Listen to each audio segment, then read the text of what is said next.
and we have to really escalate the noise we make so that we'll be heard.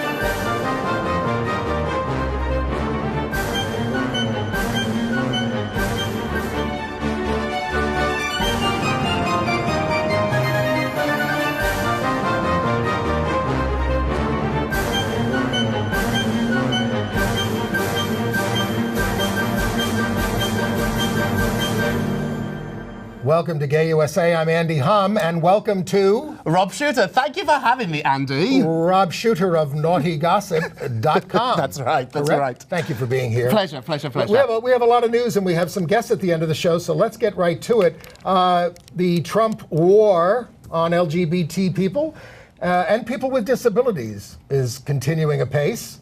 And his anti-LGBT nominees keep getting approved by the Republican-led Senate. Terrible. More states passed bans on conversion therapy. That's a good thing, mostly for kids, but also in California, it's banned for everybody. There's an openly gay teacher that has been bullied out of Kansas. I'll tell you where he's gone.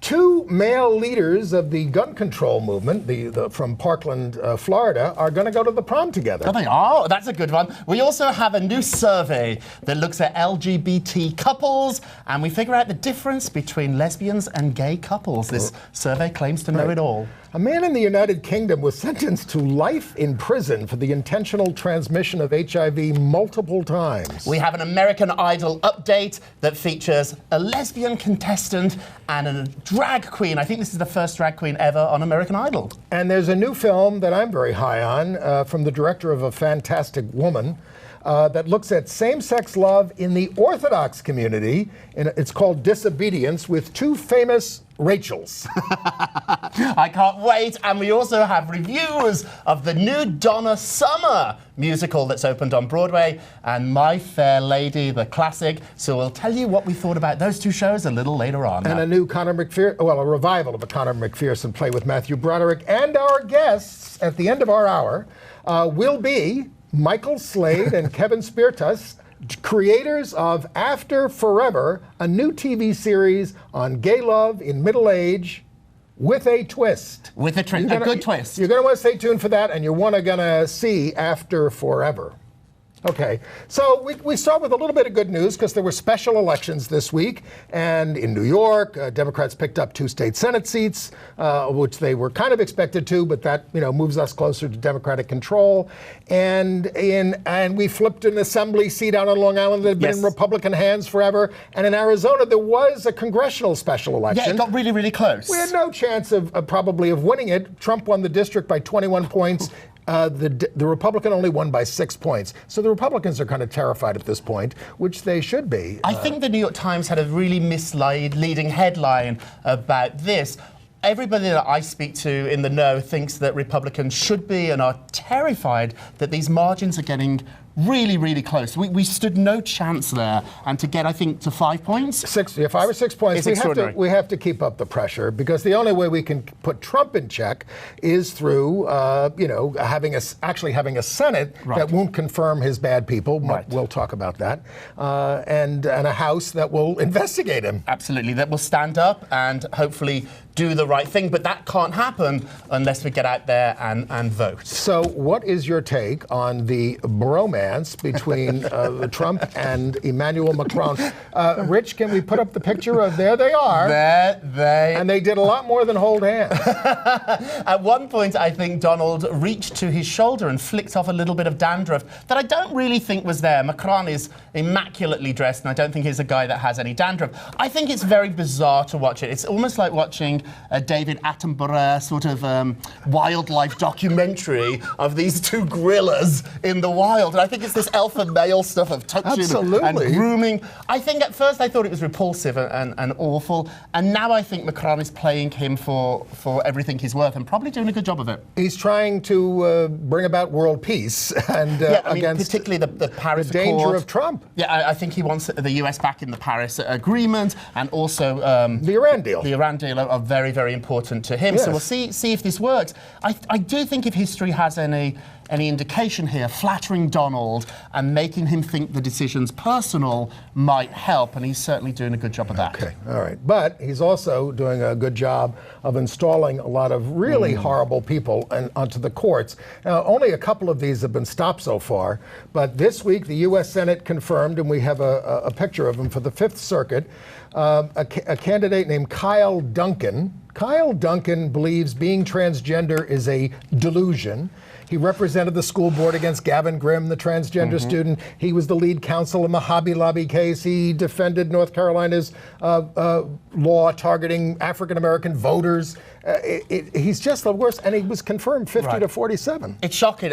This guy's record is out there. There should be no surprises here. He certainly isn't hiding who he is or what he believes in, and I think, unfortunately, it's because of what he believes in and who he is that's getting him elected. Well, these candidates are selected by the religious right. And that is why they will never abandon Trump, because they are getting all these judges who are going to oppose gay rights and oppose women's rights, and of course, abortion rights. That's the main thing that they want. And they're winning. They are getting through. We also have a story about the 1 million moms who are trying to keep kids out of school if the schools oppose bullying of LGBT students. So what happened out there, Million Moms Monica Cole sent out an email saying that we should not pull our kids out of school on Friday. It's going to be a day of silence in schools where we try to acknowledge our solidarity with gay and lesbian kids, and now they're trying to very much say we need to fight back and not involve our kids in this. Well, yeah, the Day of Silence is a thing formed by GLSEN, the Gay, Lesbian, Straight Educators Network, right? And it's on April 27th. And I'll tell you something else that's happening that day, or not that day, but right now, actually, for a couple of weeks.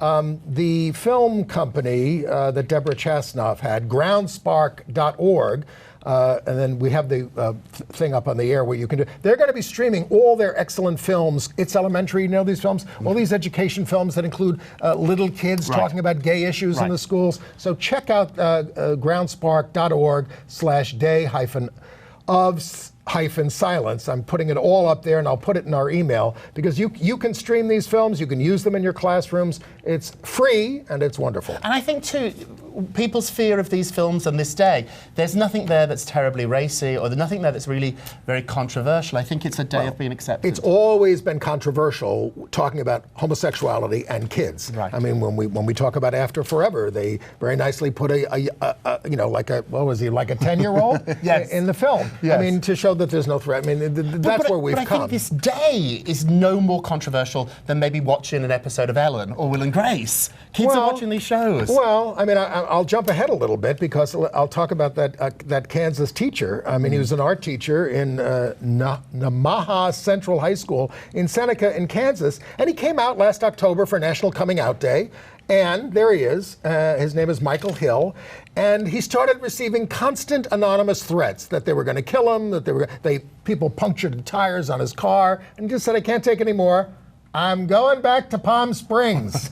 So the school said what happened to him was very unfortunate. We don't approve of this kind of thing, but we can't find out who did it. Right. Yeah, anonymous threats, and coming out on Coming Out Day is certainly the day one should be able to do this with some sort of peace. And the response to this has been amazing. And so I've heard a little bit of backlash, though. Some people are saying the guy should have stayed put and fight. You try it.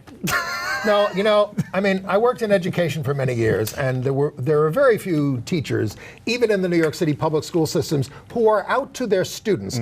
These days, people come out to their colleagues. Yes. Oh, I'm gay, want to meet my husband, blah, blah, blah. All right. But talking to the kids about it, they feel it gives the kids power to, sit there and just go, whatever, in the back of the room, and it just becomes disruptive, and it's hard. No, you're right. And the pioneers, the people that are doing it, really are pioneers. Hopefully, in a few years, not too many, this will be perfectly normal, and we won't think of anything.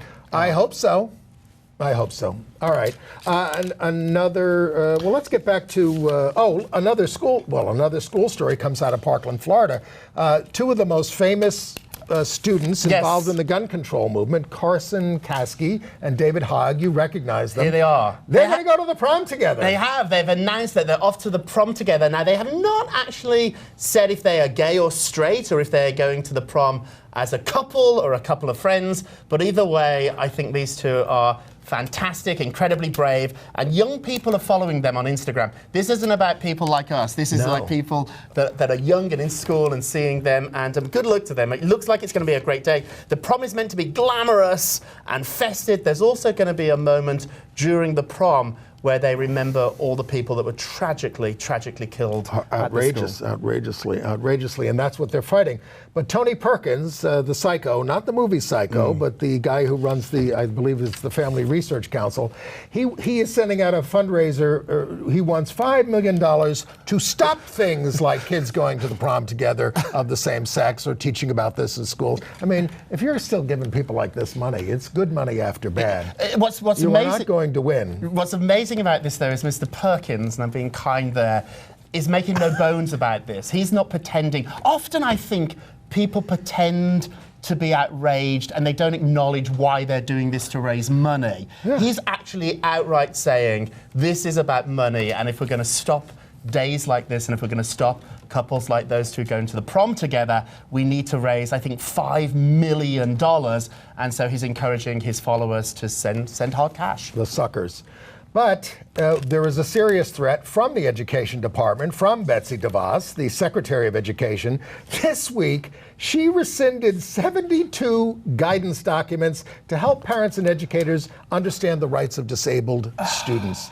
She's also dismissing hundreds of civil rights complaints as burdensome to the department, and this includes on the basis of sexual orientation, which they don't want to deal with anyway, but 500 disability complaints. I mean, where are the people with the pitchforks at this point? I think that they would argue this is part of rolling back regulations. And it's sure. Let's take the brakes off the cars and find out who knows how to drive.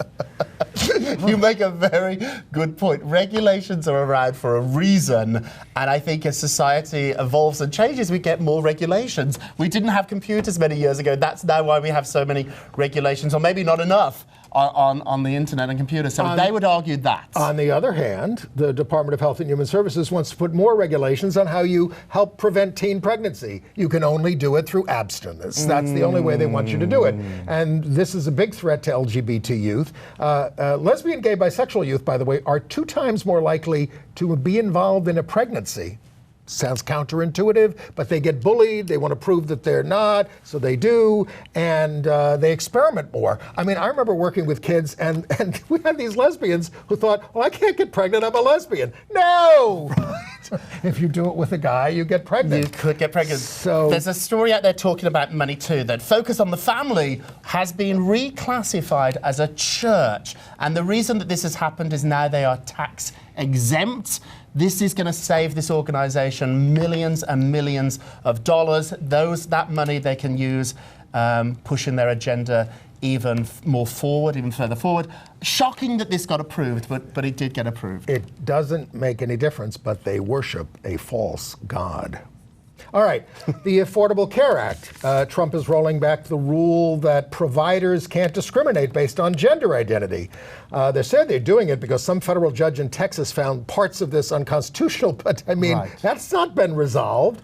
So they're issuing a new rule, and people are going to be able to discriminate. This is all being brought by Catholic and Christian medical associations who don't want to treat transgender people decently. I think that's ultimately what the bottom of that is getting to. They're arguing there's too many regulations again and too many rules. This is about discriminating against gay, lesbian, bisexual, transgender people. But how about Thomas Roberts fighting back? Now, you may remember we were very upset with Thomas Roberts when we were protesting the Russians over their anti-gay laws back in 2013, right before the Sochi Olympics. He went off to, when Andy Cohen said, I'm not going to do the Miss Universe pageant because of these anti-gay laws, not because of Trump who was running it at that time, but because of these anti-gay laws. Right. Thomas Roberts stepped in, who also worked at NBC, and said, I'll do it. Well, now he's donating $25,000 that he made, apparently on this, doesn't sound like very much, but to HRC, the Human Rights Campaign. Thomas is talking out. Thomas is also saying, too, that Donald Trump, who claims he left Russia that night, so there can be no tape of him getting into mischief with two ladies of the night in Russia. Thomas is now saying Donald definitely stayed the night. Right. So I think Thomas suddenly has come forward. It's interesting. He's a man without a network at the moment. I don't think he's still on MSNBC. And That's right.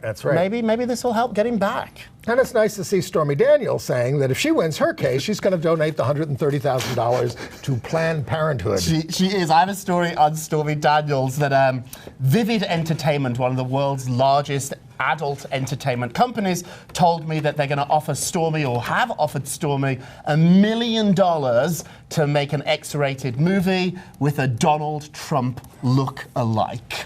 I think Alec Baldwin would be terrific, but I don't think Alec has said yes yet. I don't know if Stormy has, but the more embarrassment that she can create, it's just delightful. And I think what's so great about this... How can you embarrass Donald Trump? But you can't embarrass her either. So he's met their match. They've literally, this battle has become like the Avengers. They're both sort of equally prepared for this. Well, when Rudy Giuliani signed on to the legal team this week, I sort of felt that's an acknowledgement that they're going down.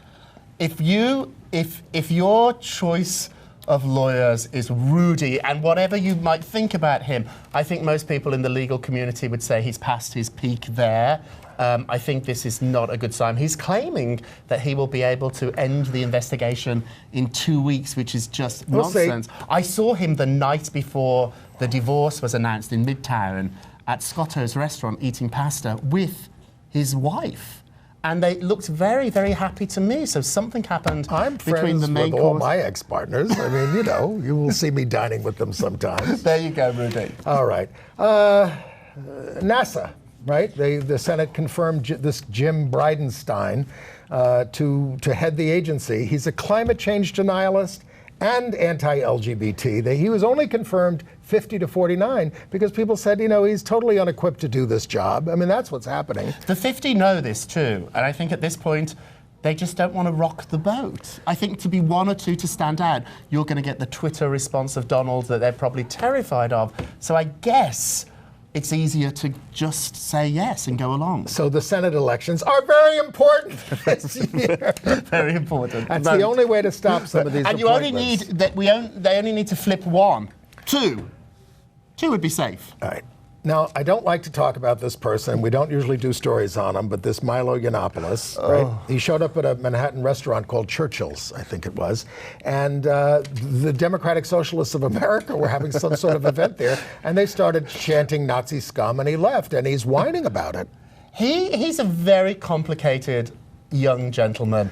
When he got in trouble with his book publisher, that ultimately won for this $1 million book that they withdrew from him, his people called me that night to see if I would come along and join the team and help out. And I absolutely wanted no part of it. Well, he didn't get in trouble for being, anti a lot of things. It was for sort of approving of underage sex. Yes. And it was interesting. The only time being in trouble seemed to upset Milo to the point where he was going to pay professionals to join his team and get him out of it was when money was on the table. So this book deal seemed to be worth so much to him that he certainly didn't want it to go away.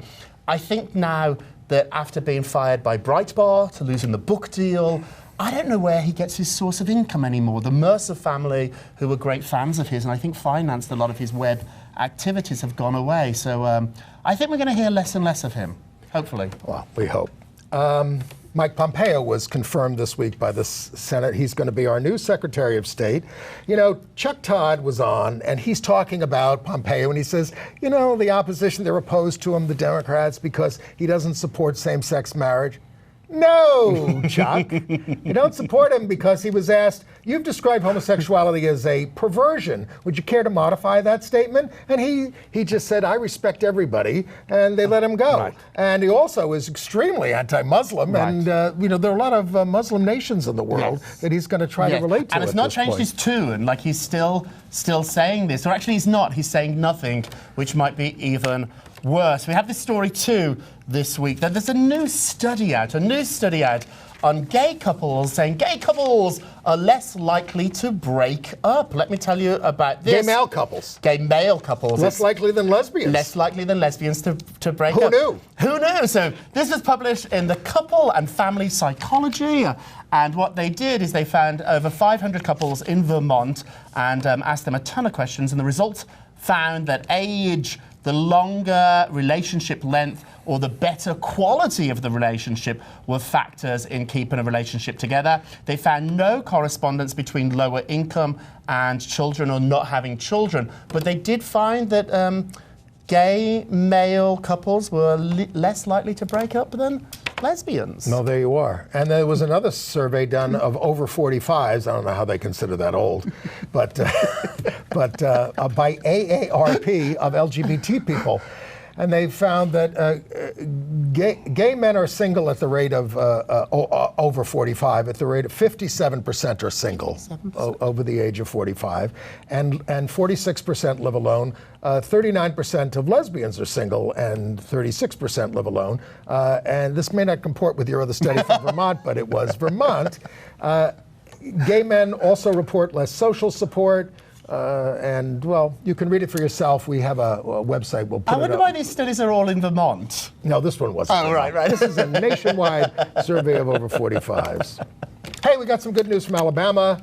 I never heard of this place. Montevallo has become the second city in the state to pass LGBTQ protections for us. Isn't that nice? Good for you. We have to check them out. Have to check them out. What else do we have going on? We also have Massachusetts schools are going to now offer LGBT themed courses. These are not going to be mandatory, but they are going to emphasize the history of the community, some of our great writers. It's going to be in history and education and English, proving a ton of those stories. Well, the best thing that we could do is integrate LGBT history into American history, because it is American history, and it, you know. I think that's what they're doing. The first schools that are going to do this are going to be in Boston, and so congratulations. I think this is a great addition to the curriculum, and not just being taught gay students, being taught the entire class there, which I think is important for everybody to know this history. Well, and in the Chicago area, Oak Park and River Forest High School's board adopted a policy protecting transgender students.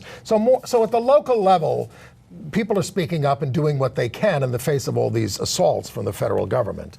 And in California, the Assembly passed a bill declaring conversion therapy consumer fraud. So that means you can't do it with adults either, or you're guilty of fraud. Most places just ban it for minors, as the New Hampshire Senate did this past week. And that goes to Governor Chris Sununu after it goes to conference committee. What do you think about the Joy Reid controversy? She's an MSNBC. She was guilty of making some mildly homophobic comments about Charlie Crist. We've kind of talked about him on this show too. But now they've dug up some other stuff, and she says about being disgusted with gay kissing or gay marriage. And she says, I didn't write this. Yeah, I was hacked. I don't know. We know about being hacked. So. Yeah, it's a tricky story. Joy has become such a leader of the resistance and so sort of like vocal about supporting gay, lesbian, transgender people. This was really hurtful. So I think about 10 years ago, she had a blog, and on the blog there was some stuff too about Brokeback Mountain at the time and how she couldn't see that film. She didn't like the thought of seeing it. But we don't know if she said that. She's denying Well, this. at first she said she apologized, and now more has come out, and now she's saying that information was doctored. I think we've all said terrible things in our past. We've all done things we're not proud of. On this show. Stop the tape. Let's go back. Oh, we have done that once. And I'd hate to think that something you said in your past that you truly regret is going to define who you are. Just say you regret it. Yes. But this thing about they were doctored, I was hacked, it wasn't me, I think it starts getting very murky. Okay. All right. Joy, we'll see what happens to you. In Louisiana, they want to pass a bill to strengthen the law against bestiality. This is happening around the country, animal protection, right? It's opposed by conservatives because they say you're going to, pardon the expression, this is a backdoor way to strike down the anti-sodomy statute. You're going to separate bestiality from sodomy, and then you're going to try to get rid of it. They still have an anti-sodomy law in Louisiana. It can't be enforced because of the federal Constitution, but help is on the way from the Trump Supreme Court, which could reinstitute the sodomy laws in many states if they choose to do so. The verbal gymnastics that people are finding themselves in on the far right, and the things they are having to approve or not approve to get to the end conclusion that they want, I find fascinating. Yeah. I find fascinating. They hate us. They don't like us. They don't really hate us. like us, and I think that We're the chosen people in that regard. I'd forgot how much they didn't like us. Yeah. I'd lived in a world, particularly here in America, for at least the last 8-10 years, where I felt really accepted. You live in Chelsea, in the same place I do. It's like the community. It's like a school board down Well, there. But no, I we're in our always get bubble. surprised. I always get surprised, and it's important to be surprised and important to read this stuff. Okay. All right. We keep telling you about people who call themselves Christians or run businesses who want the right to discriminate against us. Now, here's another case. It's the Brush and Nib Studio, run by evangelicals. They don't want to create wedding invitations for same-sex weddings. Right. They said, if you want to buy something that's on the shelf that we've made, you can buy it. We're not going to discriminate against you. Which wouldn't work, because what's on the shelf is not for same-sex couples. Well, it's not like a birthday card that's neutral. These are tough issues, and we've discussed them endlessly on this program. I mean, you know, if you make wedding cakes for straight couples, Right. you should be able to make wedding cakes for gay couples. I mean, that's before the Supreme Court right now, right. and we're going to find out in June what they decide. But a cake's a cake. Do you know what I mean? It's not. You know, I mean, publishers are allowed not to publish books or pornography if they don't want to, or messages that they don't want to. And we can't make you write on the cake something that you don't want to write. Right. But that they're relentless on this. They won't give this one up. We'll see what happens. And I think that this one has given them so much attention and so much publicity. This is one that I think they're going to hold on to, because it gets their name out there, it gets their business out there. And I hate to admit this, but some businesses have actually thrived because of this. Right. Some have been punished, and some have Punished, as they say in Romeo and Juliet. That's right. I was up in the Bronx for the Abel Cedeno case. I've told you about this. I've been covering this from the beginning. This is the kid who was protecting himself against bullying. He had a knife. The knife ended up going into the other guy, and the other guy died, and who was beating the crap out of him. But they're trying to get an order of protection for him and his family, because the kid who he killed was a gang member, and they all want to kill his family. It's talk about Romeo and Juliet. And so they're having a great deal of difficulty getting this order of protection from the DA in the Bronx. Anyway, you can read about it in Gay City News. I'll send it around. All right, international news? Yes, fire in. All right, Trinidad and Tobago, the Inter-American Commission on Human Rights welcomed the High Court decision there, striking down the anti-buggery law. That's the phrase you people came up with when you started colonizing the world. And this commission is part of the Organization of American States, and we're part of that. Right. So that's good. It's amazing over there. I think particularly there was a conference in London a couple of weeks ago that the young royals attended. Yes. And they're speaking out. Meghan and Harry are making it very clear that gay rights are human rights. And I think within the Commonwealth, their voice has an enormous amount of power. But they're not supposed to do this, the royals, and they're doing it now. How are they getting away with this? I think that this new generation of royals thinks it's ridiculous, the old rules. Yes. And they're going to say what they want. And, you know, they're careful about it. They're not out there with posters and protesting. Well, but they're just... that's a big one in the Commonwealth. And just a few words from that family can be so powerful. Good for them, and it's Harry that's really leading the way here. Harry and Meghan. And Meghan is a big human rights activist. Absolutely. And women's rights activist. And he's head over heels. So if she drags and she's him into marrying into the patriarchy. and she probably doesn't know the rules yet either, which is why she's being so naughty. Except for the fact that they have changed the line of succession, so that if it's no longer the William's first child. daughter is in line before this son that was just born. Got that? Okay, it's progress, believe it or not. Progress. All right, Indonesia, they're holding off on a bill to recriminalize same-sex activity. They're already pretty anti-gay, but they don't have a law against sodomy, and they're holding off on this. They want more public feedback. In India, they still have an anti-sodomy law, but they passed a bill for trans protections last year, and the number of transgender people who registered to vote doubled as a result. Because they feel they can put their names on things and be out and all that. And let's hope that once they come out and are seen, these laws stay around to protect them. Now, I didn't know Pakistan had one school for trans youth. They now have 2 more in Karachi. It's a group called the Gender Guardian, and they run these high schools and schools. Actually, it's 12 years of school for students who are transgender. Fantastic. They don't treat gay people there particularly well. These, It's interesting because I think the anti-gay laws have been on the books for so long that it's more difficult to maybe correct that than to move forward with the trans laws. I don't know. I'm assuming that's the case. And Italy made progress for same-sex couples registering their kids. It was very, very difficult because of the surrogacy laws there. They were very anti that. And 3 same-sex couples were allowed to do this in turn for their kids, and in other words, both parents at the same time. Very, very good. Extraordinary. And to consider how much power the Catholic Church still has over that country, this is real progress. Yeah, and El Salvador, where also the Catholic Church has a lot of power, they passed a policy to protect LGBT populations to make sure that legal and administrative processes are administered fairly for us. And that's a breakthrough in El Salvador. Step by step. Yes, and then the Cayman government, on the other hand, which is a possession, of Britain. Yes, it is. They're being sued because they won't allow same-sex marriages. And the Brits could order that in that case, but they're not. And they're not. Yeah. And I think over time, hopefully they will. But at the moment, you're right, they could step in and they're remaining silent. In the past, though, they might have fought against us. So just their silence, as pathetic as that sounds, is some progress. Okay, and in Thailand, they have a new law that would institute registered life partnerships. It's in the works for same-sex couples.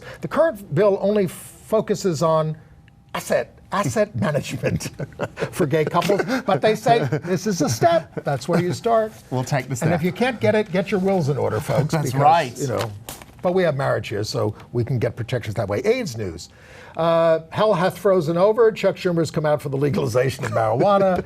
And I think Cynthia Nixon pushed this into the debate. Whether or not she wins, we don't know. She's quite far behind at the moment. But I think she's changing the agenda. I saw her on television on the Colbert Show where she was really forceful about this and she's spoken out about it. And I think in the same way that Bernie Sanders added things to the platform, she's doing that. Yeah, I don't like it when she's compared to Trump because she doesn't have government experience. I mean, she certainly has a lot of experience in politics and in education and all these issues. Right. Well, it's the celebrity thing. People are saying that they're both celebrities. What they're not saying is that she has an enormous amount of experience that she's done for a very long time. That's been overshadowed by her work in Sex and the City. The guy she's running against, Andrew Cuomo, had a famous name too. As she likes to point out. As she likes to point out. But in the United Kingdom, in AIDS news, this guy named Darryl Rowe, 27 years old from Brighton, there he is. He was sentenced to life in prison. Now, this is the first case of prosecution of someone for deliberate HIV transmission. And, we're fighting that. We're fighting the criminalization of HIV. But in his case, he infected 5 people. He tried to infect 12 others. He refused treatment for HIV because he didn't believe that he was drinking his own urine and he thought that cured him of it. All right. And then he was poking holes in condoms with the guys that he was with, and then he was taunting them afterwards. I gave you HIV. This became such a massive story in Britain. This was on the covers of the newspapers. It really was a public outcry about this. I think what made this so especially upsetting was the fact that they found him with a rucksack of condoms that he had poked holes in. He was going out of his way to do this. I mean, and your advice is bring your own condoms. I mean, we always tell you there are always people out there who don't care whether they infect someone else. Obviously, that's not the majority of anything, but there are people out there who don't care. So you can protect yourself. You have to protect yourself. But if somebody's handing you a condom and then... Yeah, I would think that would be a safe activities. I mean, it's awful we've got to that stage, but maybe bring your own condoms. And get on PrEP. And of course, you know, he was not getting on the HIV drugs. Yeah, he didn't which believe would in have the made science. him, which he wouldn't have been infectious if he had done that. Right. It's still PrEP over in Britain is still in the very, very early stages. They don't want to pay for it at the NHS. They don't want to pay for it, and also I thought they were being ordered to, though. They are being. They're going to do it. But it's not just the money here. The conversation which happened in America quite loudly is still whispered in Britain. People are not talking about it yet in the way that they do here. Right. And the NHS, by the way, is the National Health Service, the jewel in the crown of really of Well, the Britain. thing is about the NHS, it's terrific to get the free medicine, but they don't have the budget to advertise it like they would here. Okay. So when it's a private company selling PrEP, they put a lot of money behind it to let you know about it because they want to make the money. They want you to buy it. In Britain, there's nobody really pushing this. They were better at advertising the threat of AIDS when it started happening in the early 80s than under Margaret Thatcher than Ronald Reagan was. All right, entertainment news. We have to get to all our entertainment news. We have a lot of it today. We have Rob Shooter from naughtygossip.com. Are you going to start off with Hello Dolly? Hello Dolly. So Hello Dolly, Bette Midler is going back into Hello Dolly. She's going to be back for 6 more weeks. Starting July 17th. They looked for several different people to take the role. After Bette finishes the 6 weeks, the show's closing. So they did look at other dollies. Bernadette Peters is doing it now. And doing a great job, great reviews. I think they need like a real superstar to sell the tickets, especially during the summer to the tourists. I was told Whoopi Goldberg's been in 4 times to see the show, so maybe Whoopi. Also, Sarah Jessica Parker's name was a name that came up.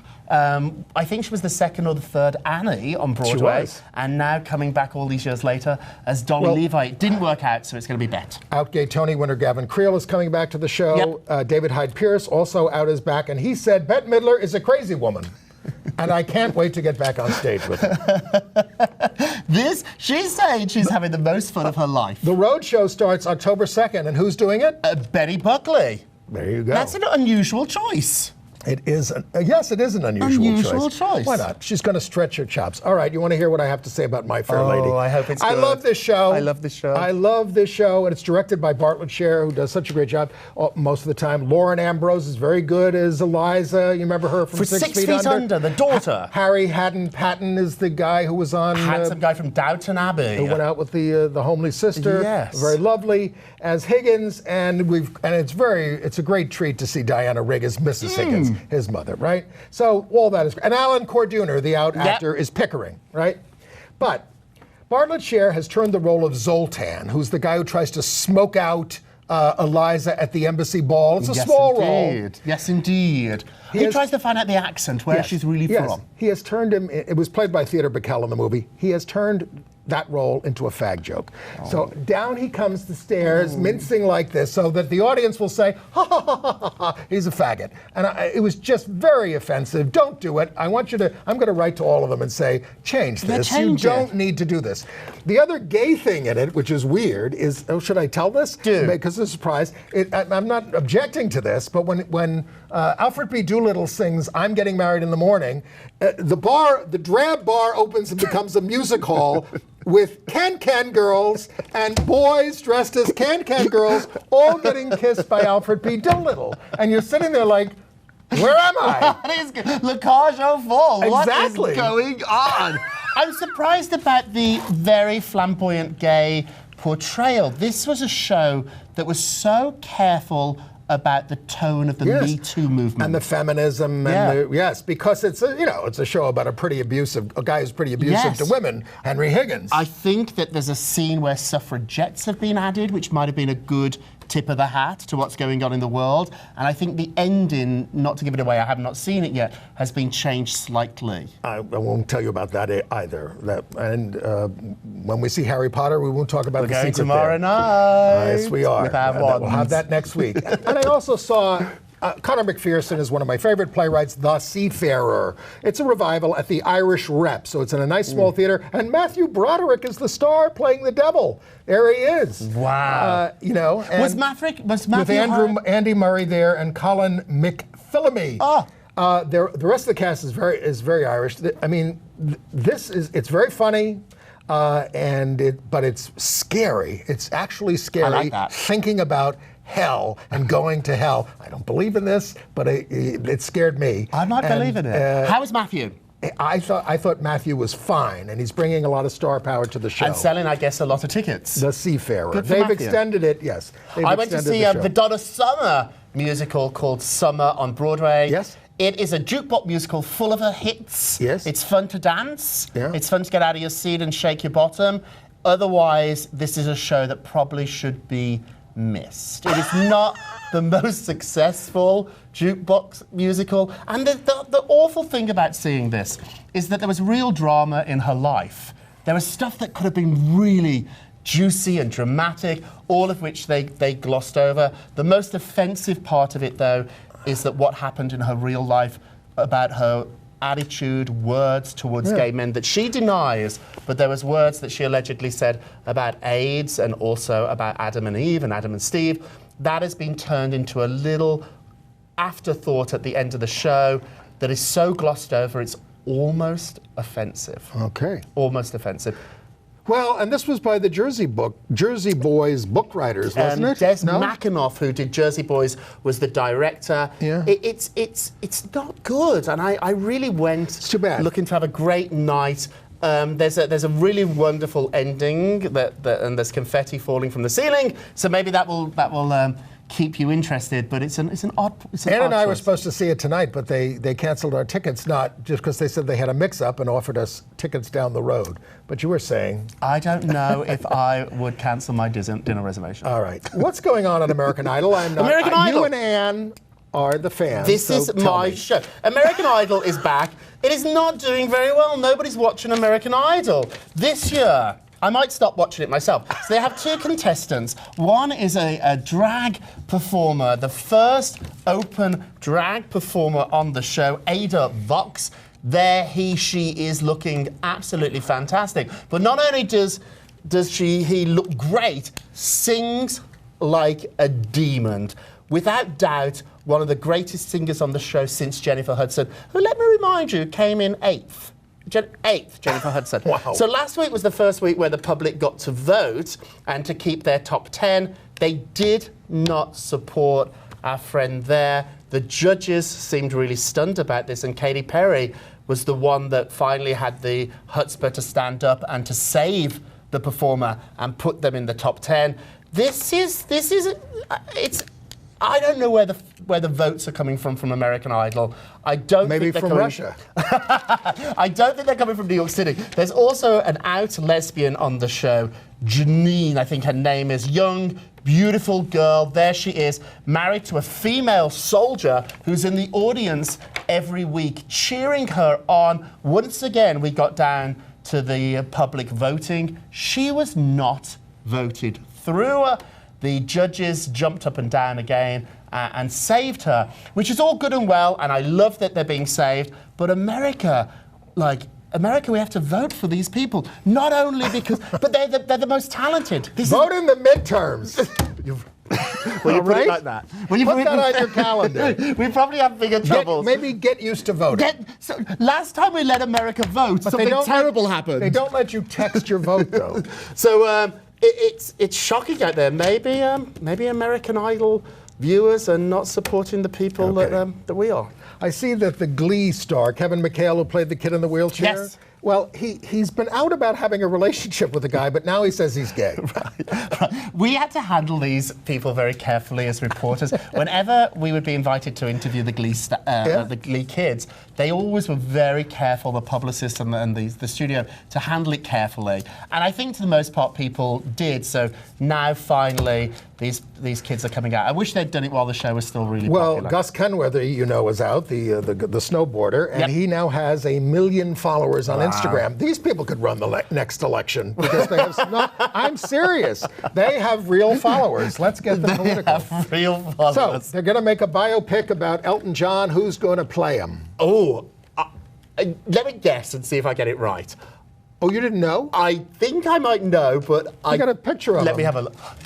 Taron Egerton. A British guy from... I hope so. Yeah, a British guy, terribly talented. The Kingsman was the big movie he was in. Yes. The name that was up to was Justin Timberlake.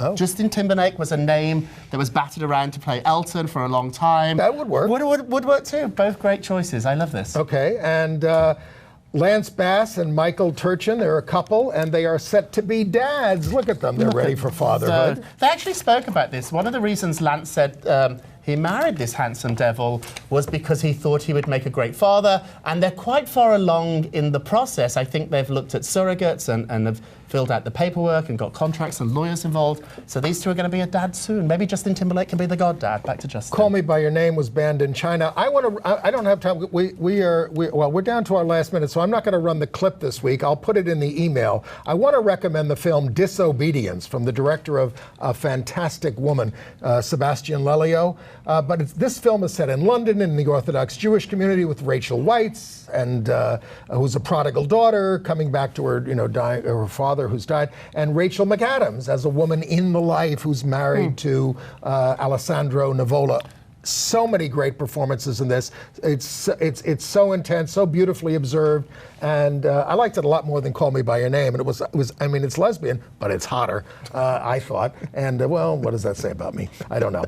But I was very interested in the characters and what happened. Disobedience is in theaters starting on Friday, and we should get to our guests, should we not? I can't wait. We are now joined by 2 Emmy nominees, not for this show, although they should get one for it.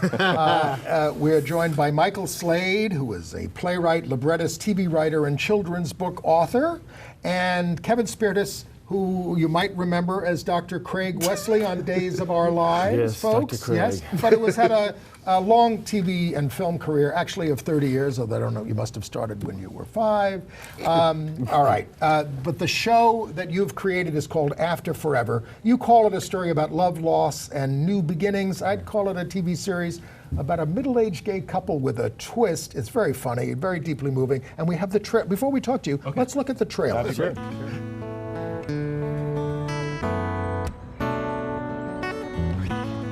Do you miss Jason?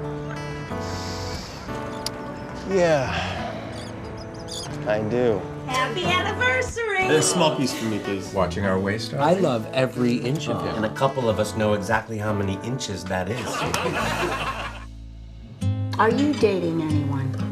No. It's been over a year. Lisa's been making lists. I haven't been making lists. I've just been thinking about who I know. The waiter from brunch thought you were very sexy. He's 21 years old. He's into older guys. You will have a life after Jason.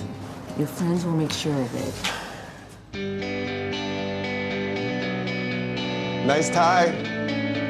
Yours too.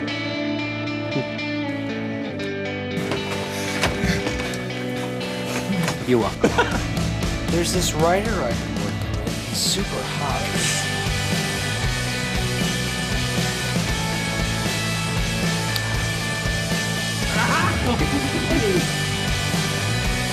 I don't know what it was.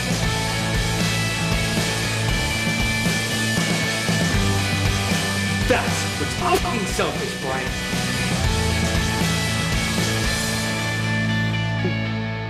You're the best thing that has ever happened to me. I can't imagine living without you. You don't have to. So that ought to have gotten you interested in this project. There's a lot to tease there. What is this project and what got you into it? Michael? Well, what is this project? As you said, it was really important to us to be doing a story about gay men who were 50-ish. You know, we disappear from the movies, we disappear from television, once we're not 30, and then we sort of come back as Christopher Plummer with a cat down the hall, being totally asexual, and that's just not acceptable anymore. Michael was a writer on Days of Our Lives just as I was leaving the show, and I never knew him. I only knew his name on the script because they keep the writers in this. They keep you. They don't want you to talk. But one day, I had moved back to New York at this point, and I hear across the stairmaster at the gym, "Are you Kevin Spirtas?" Mm-hmm. And I said yes, and he introduced himself, and I said, I wrote for you right before you left Days of Our Lives. It wasn't my fault. So you created this together. But we created this together, and Kevin said, I've been thinking about wanting to create a series, and we should talk. And web series were very popular. They were just starting to really boom, and I thought, what could I write about? And Michael said, well, he's got some ideas that he wanted to write about, and that's kind of how... We sort of took some of him and some of me, and it blended together it beautifully created a well. show. How important was it to keep it so real and sexual and emotional? There's a lot of sex in this. Yes, because men it was in really their important. 50s are still real and sexual Right. and able and virile and I think in anything I write, keeping it real and keeping it honest is really is paramount. We also didn't want to do it over the top, hyper extensive. And I think it's one of the things that's speaking to audiences is that people connect because it's real. People connect because the emotions are real. People connect because the people they're saying are fully dimensional. But why is it so rare? Is it difficult to find funding for this? Like, there should be so much more of this. Oh, God. You're right. Yeah. But why? Is it just people are pitching these stories? Or?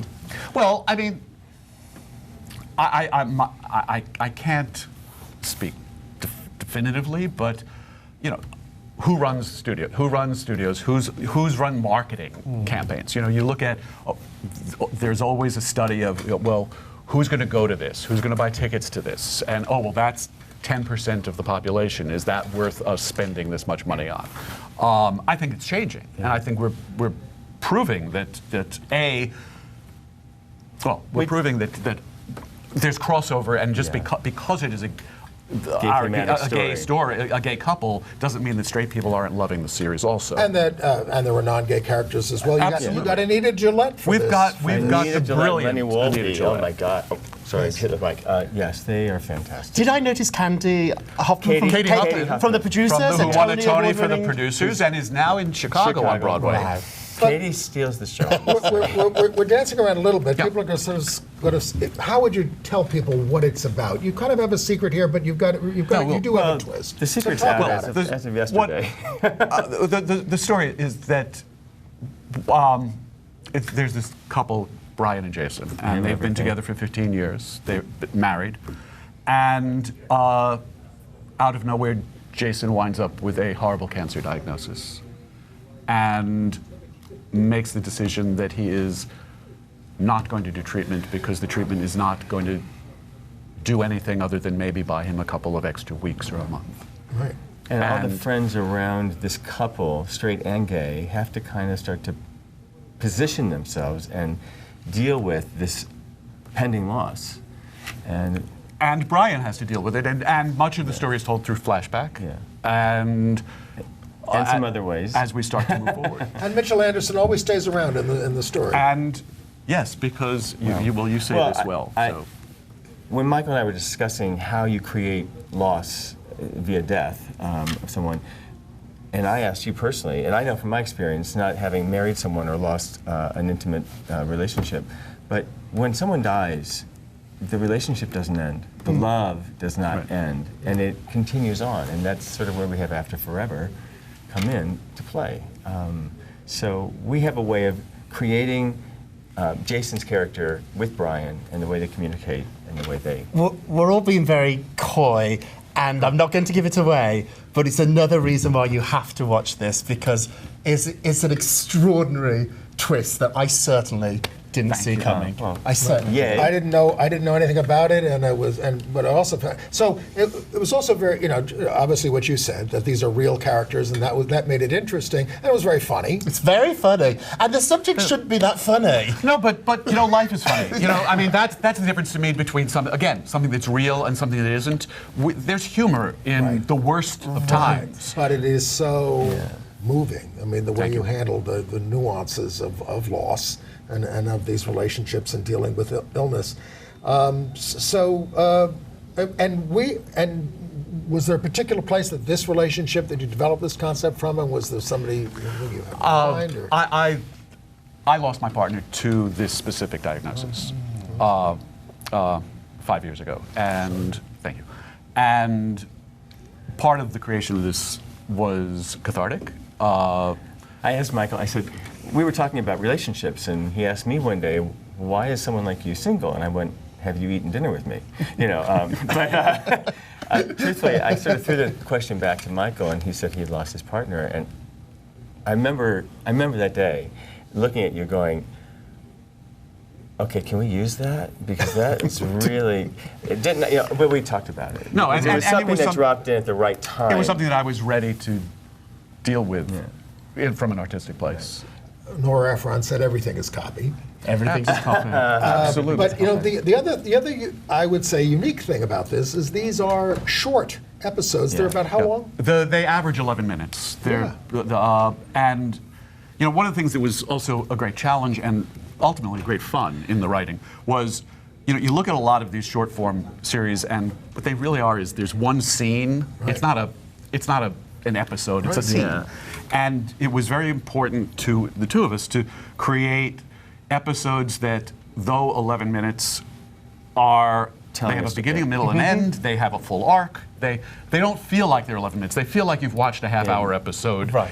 Not because it's gone on too long, but because it's been fulfilling. Altogether, they tell this whole story. Right. As a complete package, it's extraordinary. It's an extraordinary. It's 8 episodes, and it flies by fast. And about an hour and a half. Yeah, you can binge watch the season in a little under 90 minutes. Did you think about that when you were writing it? Was this something that you thought we could? Yeah. And are you thinking of extending these very interesting characters? If you watch it, yes, we have. We have thoughts. How can people watch it? You better tell people. We're on Amazon Prime, which and you get it free if you're on Amazon, and if you're an Amazon Prime member, you get it for free. If you don't, you can purchase it on the Amazon Prime site. Did they get it right away when you went into Amazon and pitched this? They were.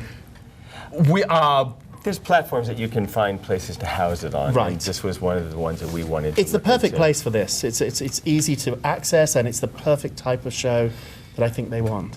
I think Michael and I had also talked about.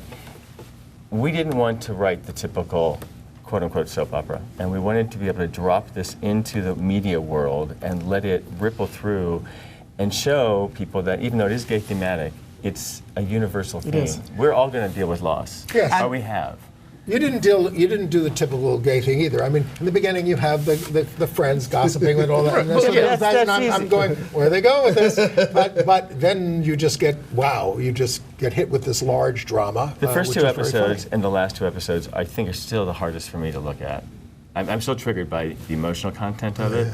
And I asked Michael at the end of our LA screening, I said, what do you think when you see that? And he goes, it's something I wanted to make, and it's there. Yeah. And I get very inspired. One of the things that, for me, in the cathartic part of it, was that I got to write some scenes that I didn't get to live. Mm-hmm. I got to write some conversations that I might have liked to have had, and that was very cool.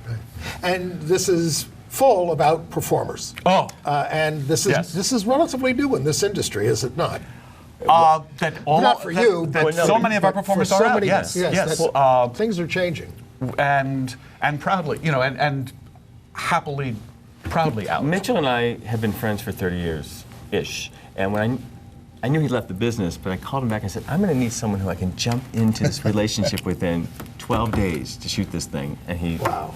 And you did it, and we're rolling the credits. So if you want to see this, go to the website to learn about it, right? After Forever, theseries.com. And Amazon Prime. After Forever. Thank you, Michael Slade. Thank you, Kevin Spirtas. Thanks, and thank you, Rob Schuster. Yeah, Rob. Yeah. Brush off your damn good do you have some dandruff there? We can. You guys are the best. Definitely check this out. It's extraordinary. Take care, everybody. Thanks, guys. After Forever. We'll see you next week.